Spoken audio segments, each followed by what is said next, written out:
après que le mois du Ramadan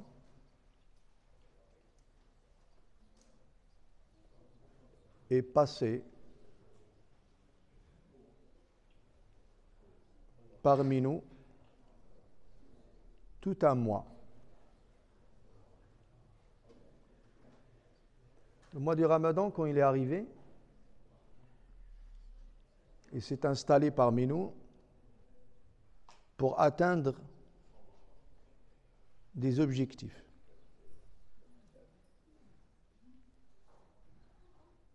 Le mois du Ramadan, il avait une finalité. Il cherchait par l'ensemble des pratiques cultuelles prescrites durant ce mois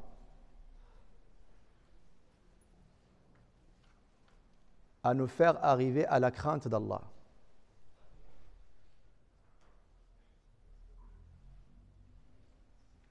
كتب عليكم الصيام كما كتب على الذين من قبلكم لعلكم تتقون. Allah a défini dans le verset la finalité, ce dont, pourquoi Allah Ta'ala a légiféré le jeûne durant le mois du Ramadan. Maintenant, le mois du Ramadan est passé et il est donc nécessaire de se poser la question, est-ce que le mois du Ramadan a abouti à cette finalité ou pas?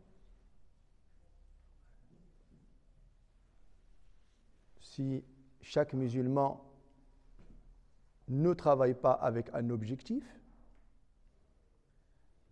et lorsqu'il définit un objectif, il va falloir qu'il instrumentalise l'ensemble des éléments nécessaires religieux pour pouvoir aboutir à cette finalité, à réaliser le projet pour lequel Allah tabaraka wa ta'ala l'a établi. Dieu nous dit dans le Coran, Kutiba alaykum as-siyam, certes, et nous avons jeûné. Il nous a dit de jeûner et on a jeûné. Kutiba alaykum as-siyam kama kutiba ala alladhina min qablikum la'allakum tattaqun. Dans l'espoir que vous ayez la piété. Maintenant, le mois du Ramadan est terminé. Dans ce verset-là, il y a une cause et il y a une finalité. C'est Kutiba alaykum as-siyam. Et la cause, la finalité à réaliser, taqwa. Étant donné que nous avons tout fait, alhamdulillah, par la grâce d'Allah tabaraka wa ta'ala, pour jeûner, il va falloir maintenant regarder est-ce qu'il y a eu aboutissement ou pas. Donc il va falloir faire un bilan à ce niveau-là. Et comme l'a défini Ali ibn Abi Talib radiyallahu ta'ala anhu, la taqwa, les caractéristiques de la piété que ce jeûneur a fait les causes nécessaires pour pouvoir l'acquérir, lui a cité, Ali ibn Abi Talib, 4e calife de l'islam, 4 caractéristiques. Ce ne sont pas les seuls, mais principalement parlant, Ali ibn Abi Talib a évoqué ces 4 caractéristiques qui seraient éventuellement les symptômes de la présence de la taqwa, de la piété. Et donc il a commencé par dire at-taqwa al-khawfu min al-jalil, la crainte de Dieu, peur d'Allah. Wal-amalu bit-tanzil, la pratique de la révélation. La pratique de la révélation, ça veut dire la pratique du Coran et la pratique de la sunna du prophète alayhi salatu wassalam. Wal qana'atu bil qalil, le fait de se contenter d'un minimum terrestre, avoir le contentement et la satisfaction d'un minimum lorsqu'il s'agit du matériel. Wal isti'dad li yawm ar-rahil, cette volonté justement et cette ambition de se préparer pour la vie dans l'au-delà. Voilà les 4 caractéristiques sur lesquelles on devrait se poser la question, pour savoir est-ce que nous avons effectivement les 4 caractéristiques pour dire que nous avons, alhamdulillah rabbil alamin, un taux de taqwa, un taux de crainte d'Allah tabaraka wa ta'ala, un taux de piété, ou alors au final nous avons comme Monsieur X, on s'est abstenu de boire et de manger, comme beaucoup l'ont fait aussi, mais traditionnellement parlant, c'est une coutume parce que la société, parce que la communauté musulmane ne mange pas de l'Maghrib et de l'Aïcha, mais il n'y a aucune âme religieuse, il n'y a aucun fond, ce n'est pas poussé par la foi et dans l'unique espoir de la récompense d'Allah tabaraka wa ta'ala, c'est parce qu'il y a le mouvement, il y a la mouvance, il y a le fait de mode, il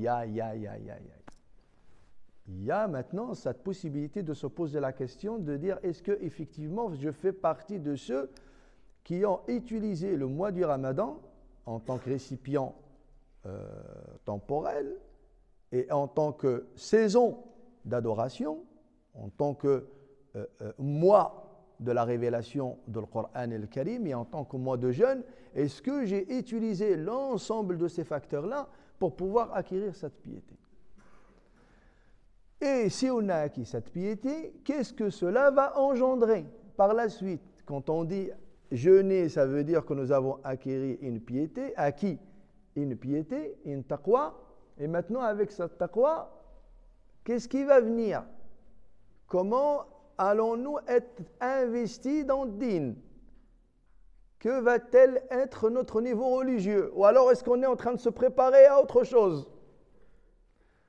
Et ça veut dire que la saison, on l'a vécue, terminée, on part d'un niveau, la saison, bon, effectivement, on a subi une élévation, mais on rechute aussitôt après Salat l'Aïd, parce que bon, là, on revient à la vie normale, entre guillemets.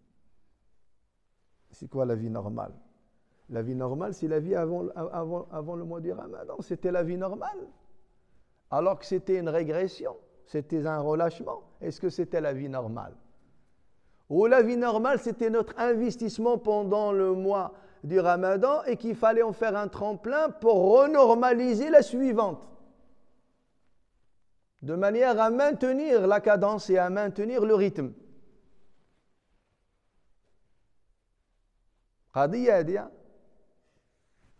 C'est cette question-là qu'il faut se poser. Pourquoi on remarque chez la grande majorité,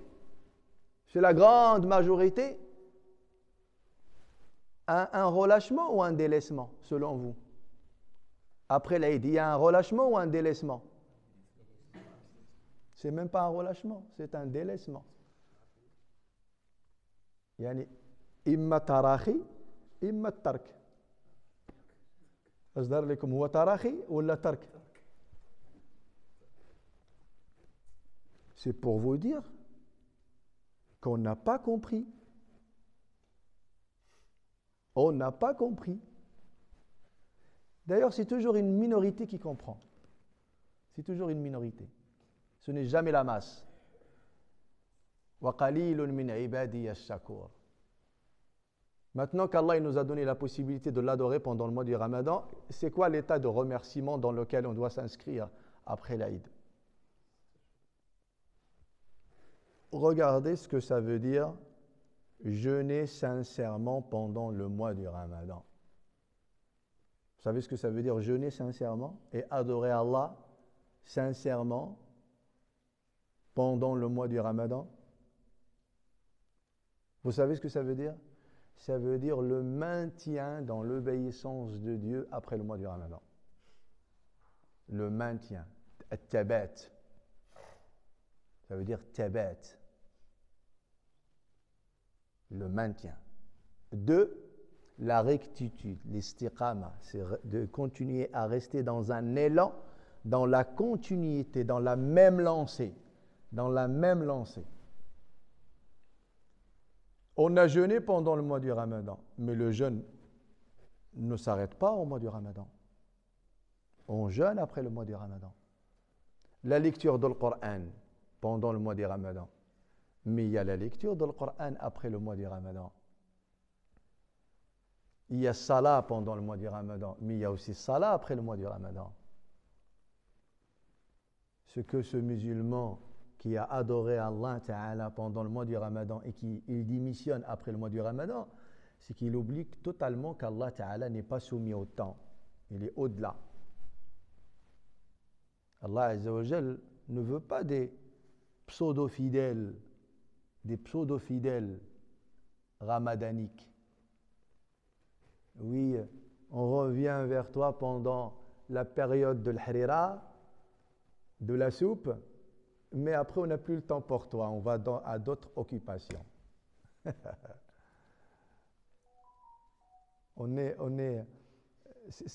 C'est le festival. C'est le côté folklorique du mois du Ramadan. Le mois du Ramadan, il a tout un ensemble d'éléments qui font que c'est le mois pour pouvoir identifier le mois du Ramadan. Mais tu as des gens qui vont vraiment se focaliser sur les adorations du mois du Ramadan. Ils veulent réellement. Et puis vous avez ceux qui viennent aussi pendant le mois du Ramadan, mais c'est le côté festif, c'est le côté festival, c'est le côté folklorique. Ils sont dans la masse, mais pas pour les mêmes intentions. Pas pour les mêmes intentions. Mais ils sont dans la foule. Ils sont tous présents. Mais pas pour la même finalité. Pas pour le même objectif. Ils ne travaillent pas de la même manière. Et ceux qui viennent vraiment pendant le mois du Ramadan pour l'adoration, en étant sincères, dans l'adoration, après le mois du Ramadan, ils sont toujours dans l'adoration. Même parce qu'ils n'adorent pas le Ramadan, ils adorent Allah. Ils n'adorent pas le Ramadan, ils adorent Allah. Et comme ils adorent Allah, même si le Ramadan est éphémère, Allah est éternel. Allah est éternel. Et comme eux, ils ont fait le nécessaire pour établir un rapport avec l'éternel, et donc, même après le mois du Ramadan, ils sont là.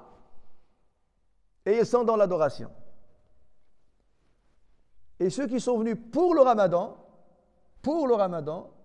ben, ils sont partis avec le Ramadan. Ils sont partis avec le Ramadan. Il y en a dans la salle, lorsqu'ils nous faisaient l'accolade de l'Aïd, Taqabbalallah, Mbarak al-Aïd, ils disaient en même temps au revoir, Bismillah, Inch'Allah, on se voit l'année prochaine. Tu nous feras une annonce, Inch'Allah, le premier jour du Ramadan. J'ai dit, Inch'Allah, je te le dirai, Inch'Allah. Ça y est, on ne te voit plus, Bismillah. Et si on décède, c'est Moussamaha. Au cas où on ne se voit pas d'ici, parce que c'est 11 mois quand même. Imaginez, on ne va pas les voir pendant 11 mois. On ne va pas se voir pendant 11 mois. Et après, il viendra encore le mois du Ramadan prochain et tu le trouveras peut-être dans les premiers rangs ici. Et il fait un petit coucou. Tu te rappelles de moi l'année dernière? Ah, c'est toi. Mais tu es parti où depuis? Ouais, mais je t'avais dit au revoir. Non, tu ne te souviens pas. Ah ben, j'avais pas compris que c'était un bislama, moi. Moi, je croyais que tu me faisais les félicitations de l'Aïd. Ah ben non, parce qu'il lui disait au revoir. Oui, il disait au revoir. Allahu Akbar. On n'a pas compris le sens de l'adoration, c'est ça le problème. Là, on le raconte avec des anecdotes, avec un peu d'ironie, hein, pour mettre de l'ambiance dans notre assise. Mais c'est triste. Vis-à-vis d'Allah, tabaraka wa ta'ala, le rapport n'est pas véridique. Le rapport n'est pas sincère. N'est pas véridique. Un fidèle d'Allah, tabaraka wa ta'ala, ne coupe pas les ponts avec Dieu. Ne coupe pas les ponts. Il ne coupe pas la relation avec Allah, subhanahu wa ta'ala. Il est toujours dans l'adoration de Dieu. Oui, il ne va pas y avoir les mêmes activités que pendant le mois du Ramadan, c'est normal. Le mois du Ramadan, il a sa particularité. Déjà, c'est jeûner tout le mois. C'est le seul mois où il y a des tarawih après Salat al-Isha. D'accord? C'est le seul mois où il y a les i'tikaf pendant 10 jours. Donc, il a ses particularités. Donc, les autres mois ne peuvent pas être comme le mois du Ramadan. Mais le principe lui-même de l'adoration, le noyau même de l'adoration et de la piété, de la soumission à Allah, tabaraka wa ta'ala, et de le fait de continuer en tant que fidèle d'Allah, tabaraka wa ta'ala, peut-être à un autre rythme, qui n'est pas celui du mois de Ramadan, doit continuer. Doit continuer. C'est comme la saison de l'Hajj. La saison de l'Hajj, en dehors de la saison de l'Hajj, vous ne pouvez pas être dans le même état que la période de l'Hajj. Ce n'est pas possible. On ne demande pas aux gens d'avoir autant d'activités que pendant le mois du Ramadan. Ce n'est pas possible. Même s'ils veulent le faire, ce n'est pas possible. On ne peut pas être dans l'innovation. Je ne peux pas, par exemple, en tant qu'imam, venir vous dire, écoutez les frères, pendant le Ramadan, c'était magnifique, c'était super. Ce qu'on va faire, c'est que, pourquoi on ne ferait pas toute l'année Je ne dis pas que c'est obligatoire comme le mois du Ramadan, mais pour garder la même ambiance. Venez, on jeûne comme le mois du Ramadan et on fait tarawih, comme c'est des prières surérogatoires. Tous les soirs, on fait tarawih après Salat al-Isha. On n'a pas le droit de faire ça. On n'a pas le droit de faire ça. Ça serait innové. Et ça serait justement effacer la particularité de Ramadan. On ne peut pas faire. Comme pendant la période du pèlerinage, où les pèlerins, ils sont dans Tawaf, ils sont dans Sa'i, ils sont dans l'état de sacralisation. Vous voyez, ils sont à Mina, ils sont dans la lapidation des stèles, ils sont sur le mont de Arafat, ils vont passer une nuit à Muzdalifa. Cette période-là, elle a sa particularité. Et vous ne pouvez pas être en dehors de cette période dans le même état. Dans le même état. Tout en étant à la Mecque. Hein. Tout en étant à la Mecque. Tu peux être près de la Kaaba, tu peux être à la Mecque même, ou à Al-Madina al-Munawwara, mais tu ne peux pas être dans le même état parce qu'il y a l'effet de la période, de sa particularité. Ce que Allah Azza wa Jal a légiféré pendant cette période-là. Donc c'est un peu normal. Ce qui n'est pas normal, c'est la coupure. Vous voulez que je vous donne un autre exemple? Prenez un joueur de foot professionnel, même si je ne m'y connais pas trop, mais vous y connaissez. Il joue tout le temps au foot. Tout le temps. Vous êtes bien d'accord avec moi qu'il ne joue pas au même rythme. Il y a la saison des entraînements, et puis il y a la saison qui est connue par la saison, des compétitions et des matchs, où là ils sont vraiment à fond. Mais en aucun cas, ce gars-là, il te dit, j'arrête de faire du foot jusqu'à la saison prochaine. Il peut se permettre, je ne sais pas, je vous pose la question, les footballeurs, il peut se permettre, ce n'est pas possible. Il ne va plus jouer des compétitions du même niveau, il ne va plus être dans les championnats, ça ne va pas être des tournois, ça ne va pas être un mondial, ça ne va pas être la Coupe d'Afrique, ça ne va pas être je ne sais quoi, mais il jouera des matchs. Obligé, il doit avoir un entretien, des entraînements, etc. Tout ça. Mais il n'abandonne jamais, il n'arrête pas. Il n'arrête pas. Et même, regardez ce qui se passe lorsqu'il vit une saison où il voit qu'il a donné au maximum et qu'il a donné de très bons résultats.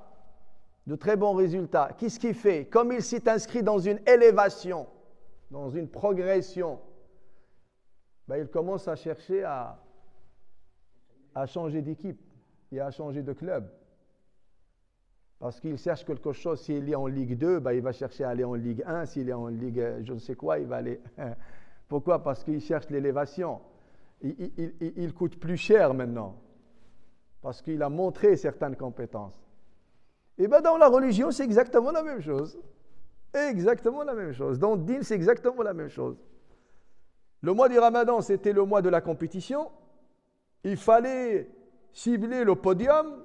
Il fallait être médaille d'or, il fallait être le premier, il fallait que le jour du cadeau de l'Jaïza, il fallait être parmi les premiers, mais après l'Eid, directement, monsieur continue dans l'entretien de la performance et de la compétence à un rythme bien évidemment adapté à la période, mais il est toujours dans la continuité.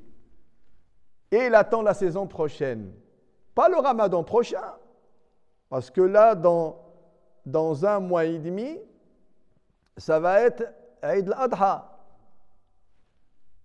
Ça va être la période du pèlerinage, de l'Hajj. Et ça va être les 10 premiers jours de Dhul Hijjah. Les 10 premiers jours de Dhul Hijjah, il faut se mettre, d'accord, comme si on était dans un état de sacralisation. Il va falloir qu'on jeûne, il va falloir qu'on multiplie les prières parce que ce sont les 10 premiers jours de Dhul Hijjah, les meilleurs jours de l'année. De la même manière que les 10 dernières nuits du mois du Ramadan sont les meilleures 10 dernières nuits, les meilleures nuits de l'année, et bien les 10 premiers jours de Dhul Hijjah, ce sont les 10 meilleurs jours. Vous voyez ce que je veux dire? Ce sont les 10 meilleurs jours.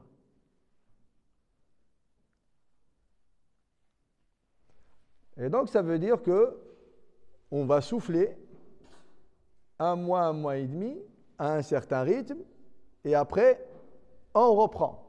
Parce qu'on se prépare pour la fête du sacrifice, pour l'Aïd al-Adha.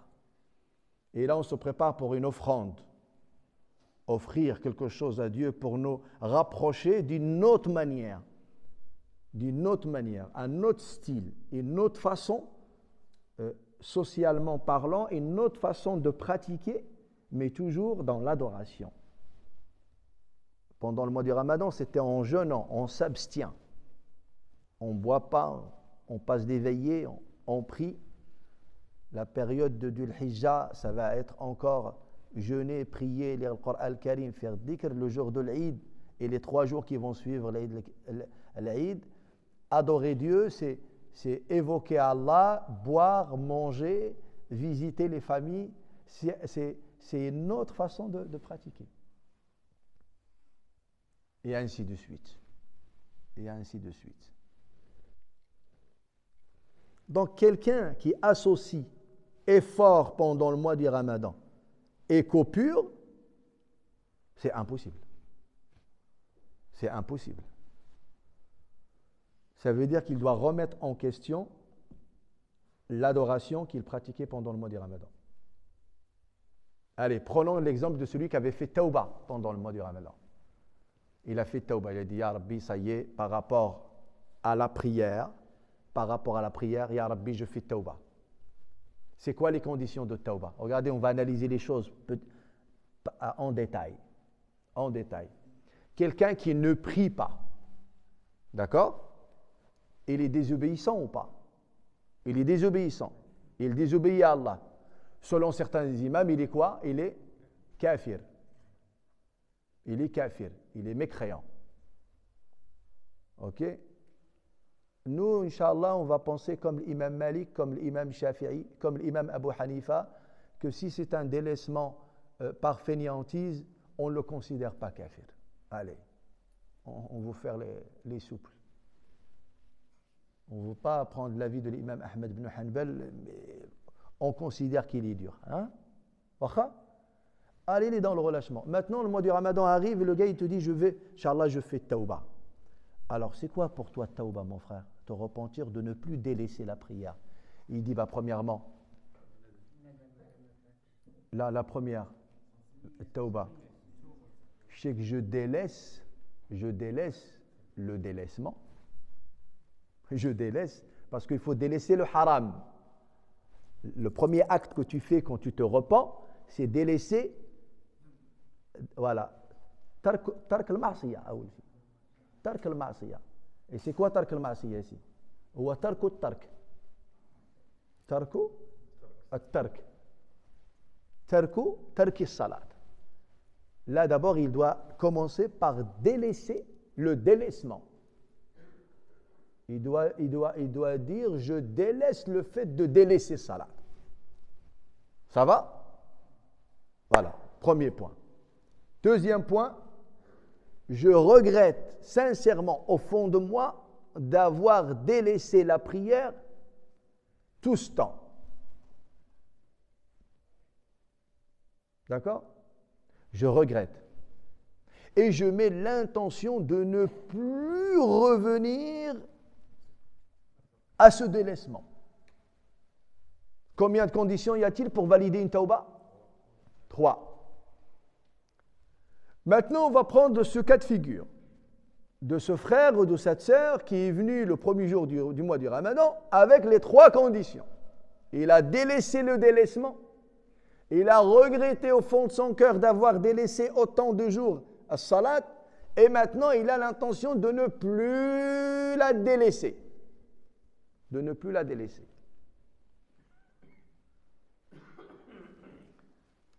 Ok? Et qu'après le mois du Ramadan, il l'a délaissé. Lui, il a démarré avec les 3. Et il a délaissé. Où est-ce qu'il y a un problème? Où est-ce qu'il y a un problème? Si Allah il a accepté cette tauba, pourquoi il y a un délaissement après? C'est que les conditions n'ont pas été remplies. Les conditions de la tauba. Parce qu'une des conditions pour ne pas redélaisser la prière, c'était d'avoir l'intention de ne plus revenir à cette ma'siya. Et bien après l'Aïd, lui, il revient.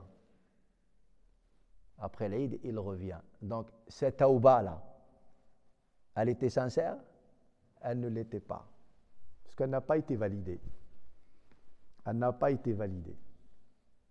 Vous voyez? Et c'est pour ça qu'il faut qu'on fasse attention à ce genre de choses. Parce qu'elle n'a pas été validée. Et là, j'ai donné un exemple de salat.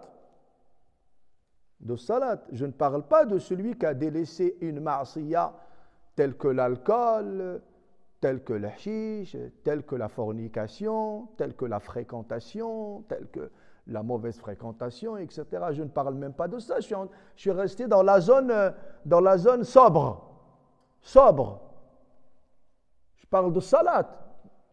De quelqu'un qui allait avec du relâchement, il priait, il a laissé la prière. Je ne parle pas de celui qui a saisi le mois du Ramadan. Pour lui, allez, je vais subir un toilettage, une purification totale, mais Inch'Allah, après Ramadan, je m'éclate.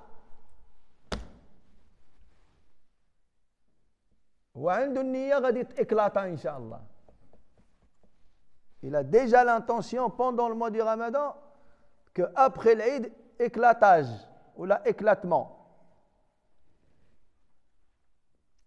T'as vu? Elle est où Tauba? Elle est où la sincérité dans Tauba? C'est pour ça qu'on n'arrête pas d'enseigner le rythme religieux qu'on doit adopter à chaque fois. Parce que l'ibada, ce n'est pas une année, ce n'est pas 2 ans, ce n'est pas 1 mois, ce n'est pas 2 mois, c'est toute ta vie. L'ibada, c'est toute ta vie. Et c'est pour ça que l'islam, le prophète Mohammed, il nous a mis un programme annuel, un programme mensuel, un programme hebdomadaire qu'il faut suivre. Quand quelqu'un se met dans un excès, cet excès obligatoirement va déclencher un relâchement après. Obligatoirement.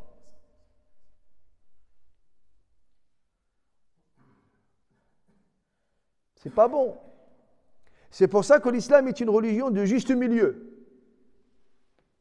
Quand tu es dans l'excès, tu finis par abandonner. Le relâchement, tu finis par abandonner. Parce que c'est de la régression. C'est le juste milieu. Et c'est ça, vivre l'islam. Et quand tu en fais de l'islam, de la religion, un quotidien, un usage à la fois religieux et culturel, par la grâce d'Allah, tu ne t'égares jamais. Parce que c'est ton mode de vie, c'est ta façon de vivre. Toi, tu manges islamiquement. Tu dors islamiquement. Tu rigoles avec les gens islamiquement. Tu joues au foot islamiquement. Il marque un but, il dit Allahu Akbar. Il rate, il dit Subhanallah. Attends que je te chope. Il y a din. Il y a toujours din. Il n'y a pas de mots graves, il n'y a pas de mots vulgaires, il n'y a pas de méchanceté. En fait, il vit l'islam. Il vit l'islam au quotidien. Il se marie religieusement, islamiquement. Quand il travaille, pareil.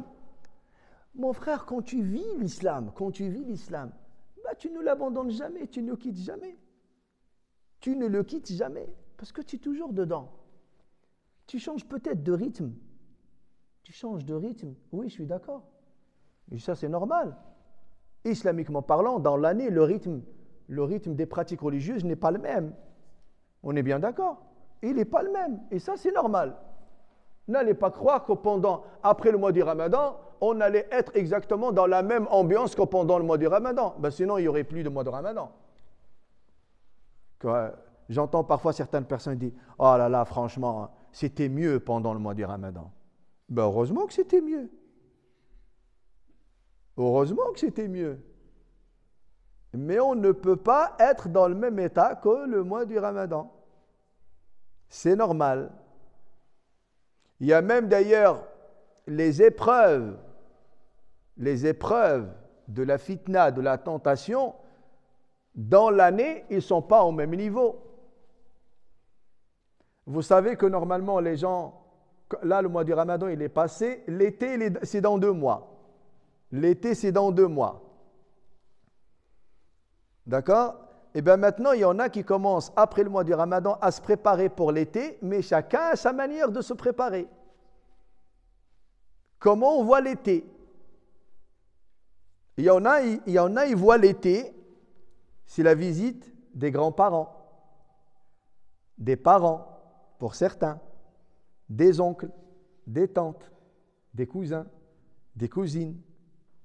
Il y en a pour eux, l'été, c'est les cadeaux. L'été, c'est offrir. Il y en a pour eux, l'été, c'est subvenir aux besoins des membres de la famille qui n'ont pas pu être soignés. Ils n'ont pas pu voir le médecin, ils n'ont pas pu acheter les médicaments. Il y en a pour qui l'été, c'est des membres de la famille proches où les enfants n'ont pas de quoi acheter des cartables, des cahiers, des livres. Et ça va être la saison. La saison d'été, pour eux, c'est ça. C'est des moments de convivialité, mais avec la grande famille, pas la petite famille. C'est un moment de joie, c'est un moment où, alhamdoulilah, il y a la vitamine D à gogo, le soleil, et donc tout le monde en profite, tout le monde va nager dans les rivières, dans la mer, et si vous êtes dans une ville où il n'y a ni la mer, ni la rivière, vous vous baignez dans une baignoire ou là dans un bagnot, je ne sais pas comment vous faites, mais en tout cas, c'est un moment de partage. Il y en a, c'est comme ça pour eux. Ah, c'est les vacances, donc ça va être l'esprit familial, les rencontres, le hbab, l'aqarib, les proches. Et toute l'année, Mskin, il dit, tiens, l'année dernière, celui-là, Mskin, je me rappelle que Mskin, il avait un problème de dents, il faut qu'il soigne ses dents, etc. Donc je vais mettre un petit budget de côté, Inch'Allah. Celui-là, il va falloir le soigner. Mskina, il y avait une telle dame, je me rappelle la dernière fois, elle était vraiment dans le besoin, mais c'était la fin des vacances, j'avais plus les moyens. Et ça m'a rongé à l'intérieur. Je dis, subhanallah, j'aurais eu encore un peu d'argent, j'aurais pu l'aider. Mais Inch'Allah, l'année prochaine, je mettrai un petit budget aussi pour cette dame-là, pour lui dire, je voulais te la donner l'année dernière, il n'en reste plus maintenant, je te donne fi sabilillah. Allahu Akbar. Et c'est ça, juillet-août. C'est ça les mois de juillet-août. Comme il dit le Hassan al-Basri, rahimahullah, quand Allah il me donne, je ressens une joie. Mais quand moi je donne, je ressens cette joie multipliée par 10. Parce que Allah il t'a pas donné pour te donner, Allah il t'a donné pour que tu donnes. Anfiqu mimma razaqnakum. Anfiqu mimma razaqnakum. Regardez le lien. Anfiqu, donnez mimma razaqnakum. Lorsqu'on vous attribue la subsistance, donnez-la, donnez. Partagez.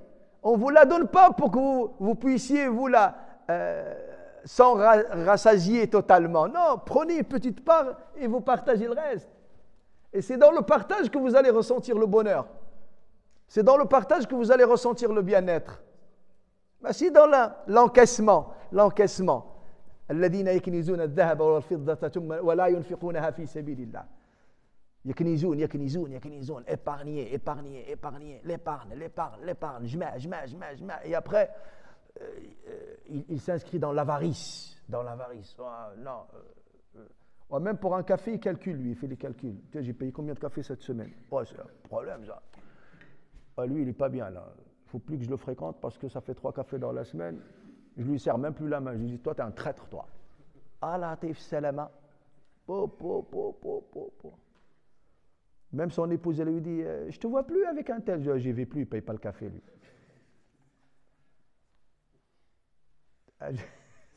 Saïd, il veut dire quelque chose, il se retient. Retiens-toi jusqu'à la fin. Ajib, ikhwani. Wallahi, tumma wallah. Si vous voulez être heureux dans ce bas monde, quand Allah il vous donne, donnez. Wallahi, donnez, donnez, donnez, donnez, donnez. Surtout lorsqu'il s'agit des nécessiteux parmi les proches, parmi la famille. Ne rentrez pas dans les faux calculs. Aidez, point. Il y a même un homme, il est venu voir le prophète, alayhi salam, il a dit, Ya Rasulallah, inna li qarabatun asiluhum wa yaqta'uni wa ukrimuhum wa yamna'uni.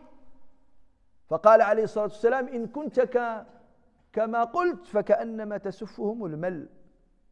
Un compagnon, il est venu se plaindre auprès du prophète alayhi salam, en lui disant, Ya Rasulallah, moi j'ai des proches au sein de ma famille, moi je suis généreux envers eux, ils sont très avares. Moi je vais leur rendre visite, eux ils viennent jamais me voir. Et là le prophète il lui fait comprendre, il dit ne t'inquiète pas de toute façon, c'est comme si tu leur fais manger de la cendre. De la cendre. C'est eux qui ne veulent pas venir. Ça les regarde. Mais toi, continue. Et d'ailleurs, il dit, sallallahu alayhi wa sallam, لَيْسَ الْوَاصِلُ بِالْمُكَافِئِ وَلَكِنَّ الْوَاصِلَ مَنْ إِذَا قُطِعَتْ رَحِمَهُ وَصَلَهَا. Celui qui préserve et qui garde la piété filiale n'est pas celui qui travaille dans l'équivalence. On me rend visite, je rends visite. On m'appelle, je l'appelle. Ah, il m'a appelé, ben, je l'appelle aussi. Oh, il ne m'appelle plus. Oh là là, dis-moi que je ne l'appelle plus. لَيْسَ الْوَاصِلُ بِالْمُكَافِئِ. Si tu agis dans l'équivalence, tu cherches l'égalité, ce n'est pas toi qui préserves la piété filiale. La piété filiale, la préserver, c'est quand eux, ils coupent les ponts et toi, tu vas les voir. Tu dis non, il faut que le pont passe. Vous l'avez interrompu, vous? Eh bien non, moi je construis. À chaque fois, tu es là pour établir des ponts à chaque fois. Ammi flan flani, Khalil flan flani, Khali, Amti, le cousin, il ne veut pas avoir de nouvelles, il dit laisse-moi tranquille, nanana, et moi j'y vais. Salam alaikum, ça va, Michel? Casse dialatay, même pas, un verre d'eau, salam alaikum, et wa, Inch'Allah, nchawfo, et wa, ntlou ala badiyatna, salam alaikum, alaikum, salam, et je m'en vais, c'est tout, point final. Moi, je fais mon devoir vis-à-vis d'Allah, tabaraka wa ta'ala. Quand on va être devant Allah Azza wa Jal, moi je ne veux pas qu'il rende des comptes à Allah. Ce n'est pas mon but. Hein. Ce n'est pas mon but. Moi j'espère qu'Allah subhanahu wa ta'ala lui pardonne par sa miséricorde et sa clémence. Mais une fois devant Allah, je dis, t'as vu, mais on t'avait dit de préserver la piété filiale. Allah il dit, c'est toi qui ne voulais pas. Et ton ego, ton âme bestiale, elle te dit, ouais, l'orgueil, tu te prends pour Schwarzenegger, ou la ma'al Sylvester Stallone. Alors, je suis Schwarzenegger d'abord. Elle a 50 cm les biceps. C'est pas ça. La vraie force, c'est dans les convictions. La vraie force, c'est dans les principes. C'est dans les valeurs. Et surtout, subhanallah al-azim, un vrai musulman, c'est celui qui ne discute jamais les ordres d'Allah Ta'ala. ما كان لمؤمن ولا مؤمنة إذا قضى الله ورسوله أمرا أن يكون لهم الخيارة من أمرهم. Jamais un bon croyant ou une bonne croyante, lorsqu'il s'agit d'un ordre divin ou d'un ordre prophétique, il est dans la discussion et dans la négociation. Al-khiyara, il ne cherche jamais le choix de faire ou de ne pas faire. Bien au contraire. Qui a dit ça? Dieu. C'est terminé. Dans n'importe quelle versation. Mais c'est Allah qui dit de faire ça. Même dans la famille, il dit, ouais, mais tu vas aller le voir, mais tu as vu ce qu'il nous a fait l'année dernière? Tu as vu comment ils ont réagi l'année dernière? Tu as vu comment ils nous ont reçus l'année dernière? Oui, j'ai vu. Mais ça t'a rien fait. Si, ça m'a blessé. Ça m'a blessé. Si, ça m'a fait quelque chose. Mais ça m'a blessé. Et alors, et tu y vas? Ben, j'y vais pas parce que j'ai envie. J'y vais parce que Allah il dit d'y aller. Parce qu'on ne fait pas ce qu'on a envie. Taqdimu mahabbillahi ala mahabbika. Vous vous rappelez pendant le Doros de Ramadan ou pas? C'est le fait de privilégier ce qu'Allah il aime par rapport à ce que tu aimes. Toi, tu n'aimes pas y aller. Pourquoi? Parce qu'ils t'ont blessé. Mais tu y vas pourquoi? Parce que c'est Allah qui veut que tu préserves la piété filiale. Tu y vas quand même. Donc, il y a un travail à faire. Donc, vous avez cette catégorie de gens qui travaillent dans ce sens-là, parce qu'ils sont toujours dans la spiritualité, dans la religiosité, dans le taqwa, dans la crainte de Dieu, dans la pratique, dans l'adoration. Et tu es celui qui se prépare différemment. Déjà, c'est la période des pecs. Pour lui, l'été, c'est travailler les pecs, c'est travailler les abdominaux et travailler les quadriceps, les cuisses. Il faut travailler ça, parce qu'il va les exposer. Il va exposer son corps l'été. À la vente. La vente aux enchères. Il faut qu'il mette les bodys, il faut qu'il mette les shorts, il faut... Même sa façon de marcher. Ici, à Cholet, il ne marche pas comme ça. À Cholet, il rase les murs. À Cholet, il rase les murs. Tu ne le vois pas. Mais là-bas, il marche différemment. Allah, il dit wa ibadur rahman alladhina yamshuna ala al-ardi hauna, les fidèles du miséricordieux qui marchent sur terre avec douceur. Avec douceur, avec modestie, il marche humblement, pas de la frime. De la frime. داير لي واحد تيشيرت مزير وداير لي واحد لا ساكوش بحال هاز لي الباسبورات ديال القنصليه كاملين. Après t'as la coupe, t'as la casquette, il ouvre la vitre, la main زعما دايره بحال هكا وداير واحد سواتشا هنايا. زعما داك دير لا حول ولا قوه الا بالله. يا ربي تصلحنا يا رب. يا ربي تصلحنا. Ça c'est la période 18, 19, 20, 21. Et en général, à partir de 21, ça y est, ça commence à se démoder. Bon, ça y est, on arrête là. C'est vrai, hein? Yeah. Moi, je voulais psychologiquement leur dire, pour certains, préparez-vous à ce que ça s'arrête à 21. Mais tu n'as pas compris le message, c'est pas grave. Je voulais dire, par rapport à ceux qui le font, bon, allez, si vous le faites aujourd'hui à 18, 19, dites-vous que normalement, ça s'arrête à 21. Donc, à partir de là, il dit, il va falloir que j'arrête, moi, parce que c'est à 21. Mais d'abord, il dit, 60. Khalas. Abdel Taif, tu lui as donné encore un délire. D'arrêt, il me laisse soit.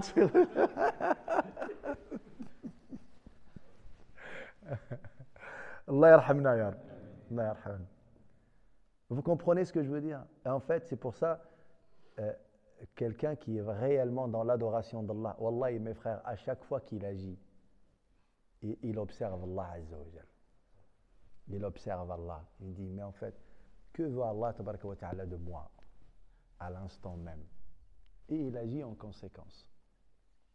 Il agit en conséquence. Et c'est ça l'islam. C'est ça la vraie religion. C'est comme ça qu'on doit agir. Sinon, si le mois du Ramadan, il nous a inculqué toutes ces leçons, alhamdulillah, positives, on en a profité. On a entendu de belles paroles, on a entendu le Coran al-Karim, on a entendu la morale, on a parlé, il y avait de l'exhortation, tout le monde était touché, tout le monde, masha'Allah, on était dans un état très positif. Maintenant, comment le préserver, cet état positif? Comment le préserver?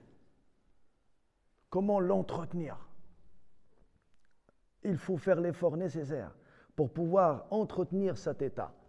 Vous voyez, et essayer d'être dans une quête des bonnes saisons qui vont nous permettre encore de progresser et d'augmenter. Et on cherche les bonnes actions. Allahu Akbar.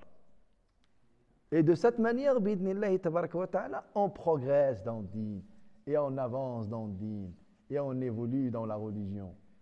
Parce que nous avons fait de la saison du mois de Ramadan une saison de purification, de pureté, d'évolution, et qui nous permet justement de nous maintenir. C'est comme quelqu'un qui a été dans une station d'essence.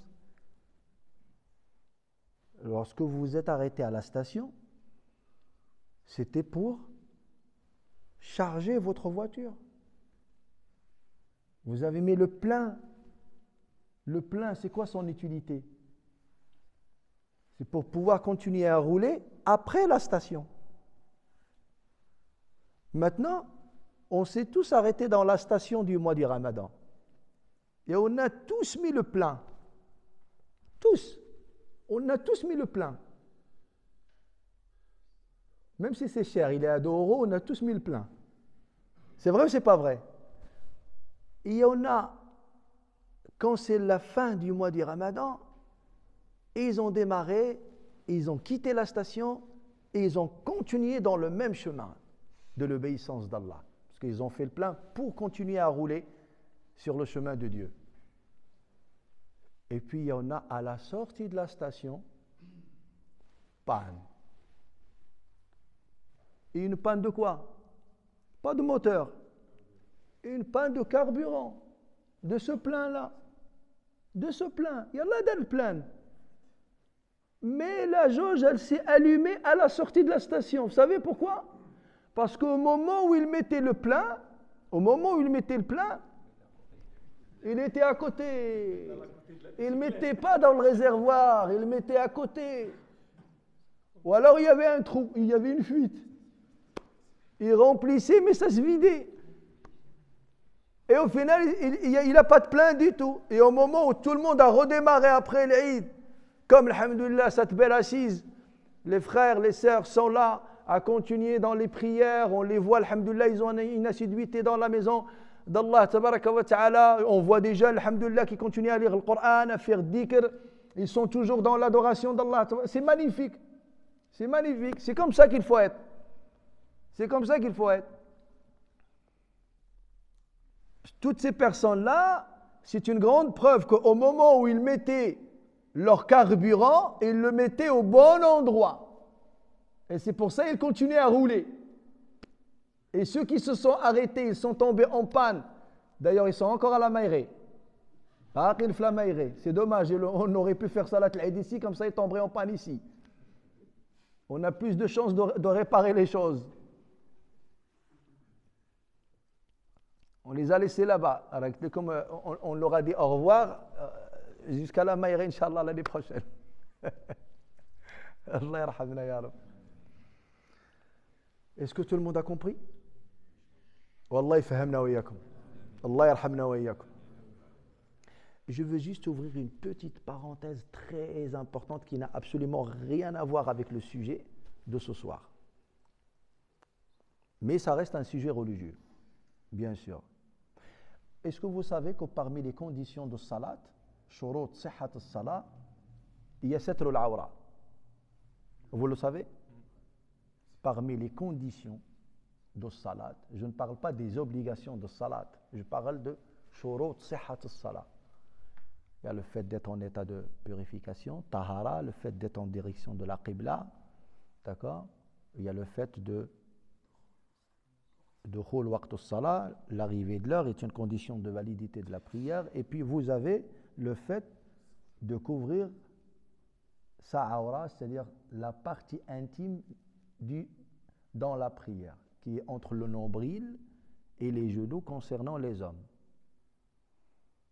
Pourquoi je parle de cette condition-là? Parce que, subhanallah al-azim, on voit que les frères qui prient en pantalon, quand ils sont debout, pour l'instant, la aura, elle est couverte. Cette partie qui doit être couverte du nombril au genou, elle est couverte. Mais dès qu'ils sont prosternés, elle ne l'est plus. Pourquoi je vous le dis? Parce que lui, il ne fait pas attention, lui, il ne le sait pas, ce n'est pas volontaire.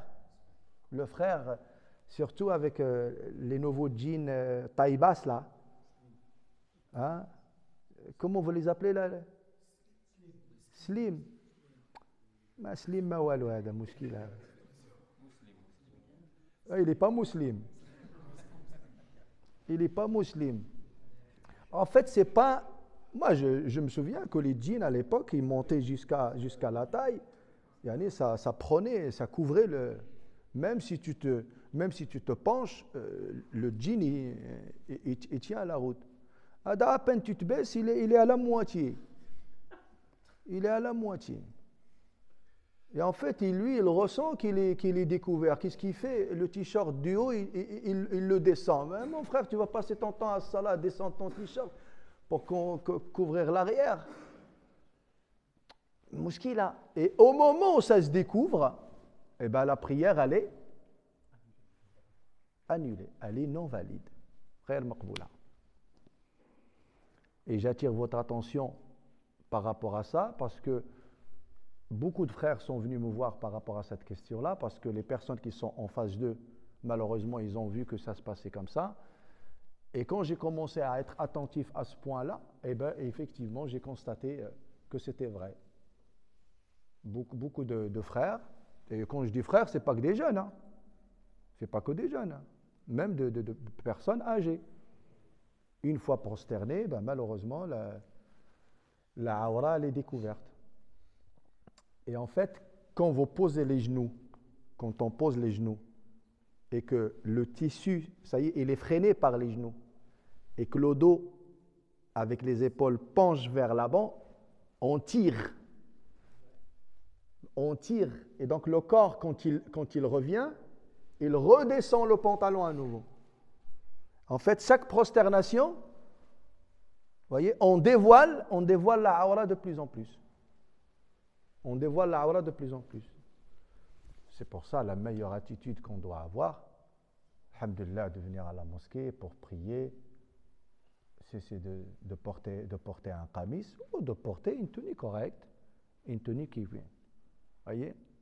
Je vais même vous rajouter un petit détail, je ne vous dis pas de le pratiquer, mais je vous le donne juste comme avis. Est-ce que vous savez que satr al-awra, chez certains fuqaha, même le fait de cacher entre les deux cuisses, quelqu'un qui est habillé en pantalon, il est habillé en pantalon.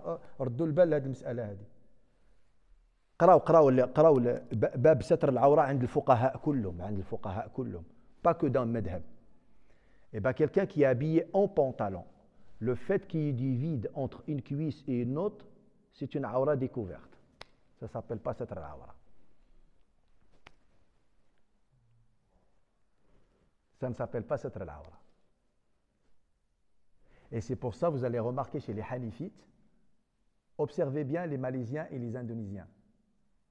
Même quand ils sont habillés en pantalon chemise, ils mettent quand même un tissu par-dessus qui part du nombril jusqu'au genou. Vous l'avez remarqué ou pas? Parce que même l'espace libre entre les deux cuisses, il ne doit pas être visible.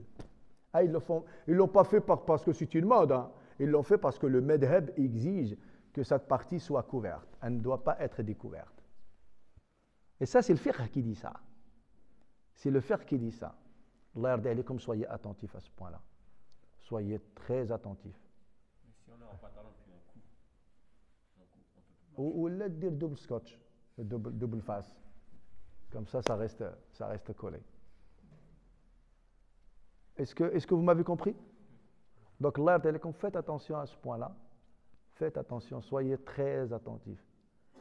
Et en plus, parfois, il se peut que lorsque toi, en pantalon, tu pries individuellement, tu as rendu non valide ta prière à toi.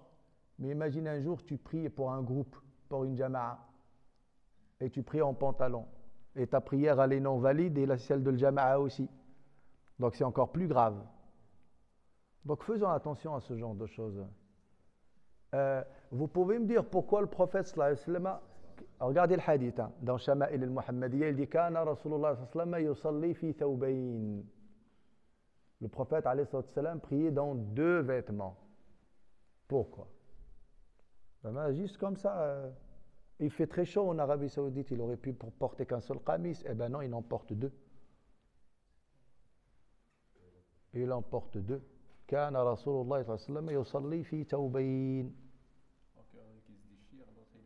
Subhanallah, daïman.